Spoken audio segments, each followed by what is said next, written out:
हिंदू धर्म में खुदा का तसव्वुर क्या है। जब हम कोई आम हिंदू से पूछते हैं आप कितने खुदाओं में मानते हैं, कुछ कहेंगे 3 खुदा, कुछ कहेंगे 10, कुछ कहेंगे 100, कुछ कहेंगे 1000 और कुछ कहेंगे 33 करोड़।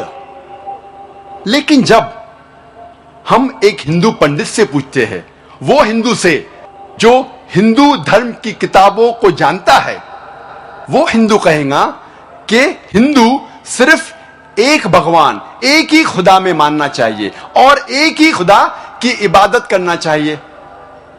लेकिन आम हिंदू एक फिलॉसफी में मानता है जिसे कहते हैं पैंथीइज्म। पैंथीइज्म की मानी आम हिंदू समझता है सब कुछ खुदा है, पेड़ खुदा है, इंसान खुदा है, सूरज खुदा है, चांद खुदा है, सांप खुदा है। हम मुसलमान समझते हैं कि सब कुछ खुदा का है, पेड़ खुदा का है, इंसान खुदा का है, सूरज खुदा का है, चांद खुदा का है, सांप खुदा का है। अहम फर्क हिंदू और मुसलमान में है। आम हिंदू कहते हैं सब कुछ खुदा है, हम मुसलमान कहते हैं सब कुछ खुदा का है। सिर्फ एक अहम फर्क है का। अगर हम इस का के फर्क को मिटा लेंगे तो हिंदू और मुस्लिम एक हो जाएंगे। कैसे करना चाहिए? जिस तरीके से कुरान में लिखा हुआ है, सूरह अल इमरान में सूरा नंबर 3 आयत नंबर 64 में, तालो इला कलमतिन सवाइम बैना बैनकुम, आओ हम उस बात की तरफ जो आप और हम में यकसा है। सबसे पहली बात है अल्लाह नाबुदा इल्लल्लाह, हम सिर्फ एक ही खुदा की इबादत करें। अब हम तस्किरा करेंगे हिंदू मजहब, हिंदू धर्म की किताबें क्या कहती है खुदा के बारे में। एक अहम किताब हिंदू मजहब की है उपनिषद। यह है उपनिषद। जब हम उपनिषद पढ़ते हैं, लिखा हुआ है छंदोग्य उपनिषद में पाठ नंबर 6 भाग नंबर 2 श्लोका नंबर 1 में एकम एविदित्यम, यह संस्कृत श्लोक है जिसके मानी है भगवान एक ही है, दूसरा नहीं है। लिखा हुआ है श्वेताश्वतारोपनिषद में पाठ नंबर 6 श्लोका नंबर 9 में नाचस्य कसिज जनिता न चदीपा, जिसके मानी है उस भगवान, उस खुदा का कोई भी रब नहीं है, उस खुदा, उस भगवान का कोई भी वालिदैन नहीं है, ना पिता है ना माता है, ना बाप है ना मां है, कोई भी रखवाला नहीं है। लिखा हुआ है श्वेताश्वतारोपनिषद में पाठ नंबर 4 में श्लोक नंबर 19 में न तस्य प्रतिमा अस्ति, उस भगवान, उस खुदा की कोई भी प्रतिमा नहीं है। प्रतिमा की मानी अक्स, स्टैच्यू, स्कल्पचर, फोटोग्राफ, पेंटिंग, ये सब प्रतिमा की मानी है। उस भगवान, उस खुदा का कोई भी प्रतिमा नहीं है, ना कोई तस्वीर है, ना कोई स्कल्पचर है, ना कोई स्टैच्यू है, ना कोई बुद्ध है, ना कोई पेंटिंग है।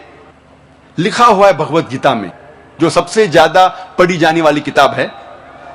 भगवत गीता में भगवान का तस्वुर है। पाठ नंबर 7 में श्लोका नंबर 20 में all those whose intelligence has been stolen by material desires, they worship demigods. जो पैसे के पीछे भागता है वो गलत खुदाओं की पूजा करता है।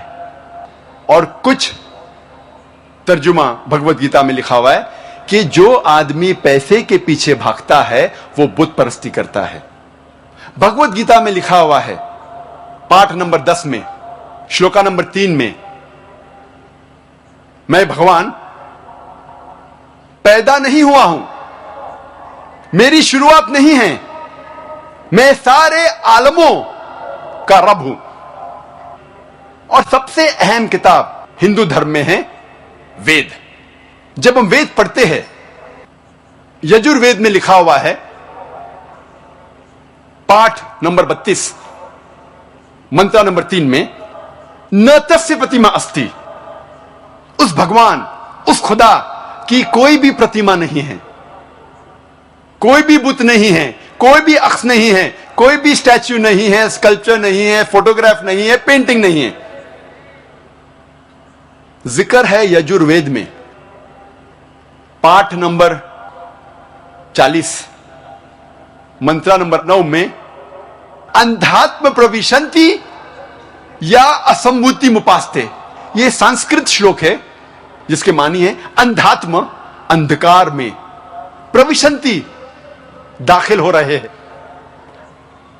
जो लोग असंभूति की पूजा करते, असंभूति की माने नेचुरल थिंग्स, कुदरती चीजें, हवा, पानी, आग। यजुर्वेद में लिखा हुआ है अंधकार में दाखिल हो रहे हैं वो लोग जो कुदरती चीजों की इबादत करते हैं, पूछते हैं, जैसे कि हवा, पानी, आग। और आगे लिखा हुआ है और घोर अंधकार में दाखिल हो रहे हैं वो लोग जो संभूति की पूजा करते हैं। संभूति की मानी इंसान की बनाई हुई चीजें, जैसे टेबल, कुर्सी, बुत वगैरह। अगर आप कुदरती चीजों की इबादत करते हैं तो आप अंधकार में दाखिल हो रहे हैं। अगर आप बनाई हुई चीजों की इबादत करते हैं तो आप और घोर अंधकार में दाखिल हो रहे हैं। लिखा हुआ है यजुर्वेद में, पाठ नंबर 40, मंत्र नंबर 8 में, उस भगवान का कोई भी अक्ष नहीं है और वो पाक है। अथर्ववेद में आता है, ये अथर्ववेद, अथर्ववेद में लिखा हुआ है किताब नंबर 20 में, पाठ नंबर 58 में, मंत्र नंबर 3 में, देव महाअसी, महान है वो खुदा।